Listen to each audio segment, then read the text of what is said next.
Hello everyone, this is Miss Chelsea and today we will be learning about forces in motion. Next, we're going to construct explanation using Newton's law of motion to describe the effects of balanced and unbalanced forces on the motion of an object. Next, we want to know what is Newton's third law of motion. Newton's third law of motion states that whenever one object exerts a force on the second object, the second object exerts an equal yet opposite force on the first. That means that all forces act in pairs, and no force can act by itself. Action-reaction pairs are present even when there is no motion.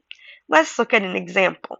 When you sit in a chair, you are putting force on the chair, down on the chair, and then the chair is pushing force back to you, up.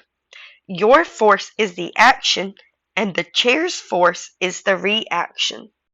It's important to remember that force pairs do not act on the same object.